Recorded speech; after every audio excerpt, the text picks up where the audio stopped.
Ada satu pertanyaan yang menggelitik banyak anak muda tentang mengapa Tuhan harus satu. Pertanyaan yang simpel tapi jawabannya cukup rumit.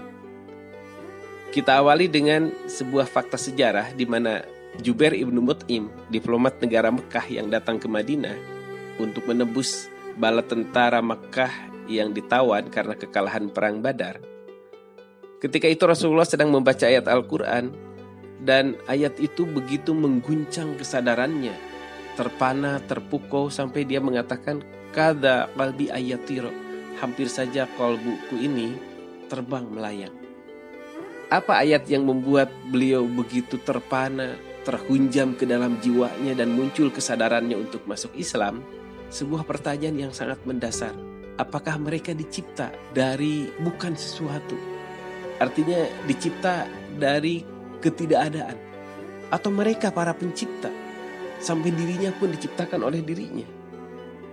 Atau mereka yang menciptakan langit dan bumi. Kemudian Allah mengatakan sebenarnya mereka sendiri tidak yakin dengan apa yang mereka paksakan dalam pikirannya bahwa alam ini tercipta tanpa penyebab. Kalimat khuliqu min ghairi syai'in, dicipta dari bukan sesuatu pun, atau created from nothing, ini sebenarnya adalah sisi paling jauh dari pengingkaran terhadap Allah. Karena pada masa itu kebanyakan orang itu masih mengakui ada sebab yang paling awal terhadap segala sesuatu ini. Dalam surah 43 ayat 9, apabila ditanyakan kepada mereka, siapa yang menciptakan langit dan bumi? Niscaya mereka akan menjawab, semuanya diciptakan oleh yang maha perkasa lagi maha mengetahui.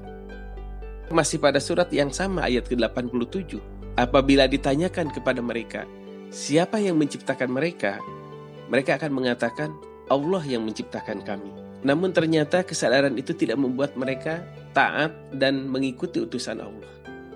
Dua ayat ini menunjukkan orang-orang itu percaya ada penyebab awal dari semua keberadaan ini, yaitu Allah Subhanahu wa Ta'ala. Nihilism itu merupakan sisi paling jauh dari pengingkaran terhadap Allah.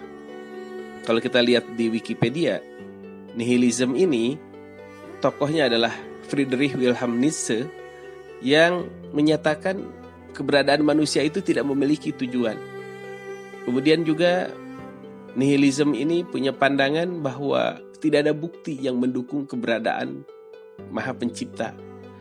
Sisi paling jauh dari pengingkaran terhadap Allah ini, pada waktu Al-Quran diturunkan sudah disebutkan akan ada yang berpikiran seperti ini. Walaupun pada umumnya orang Arab tidak berkeyakinan seperti itu.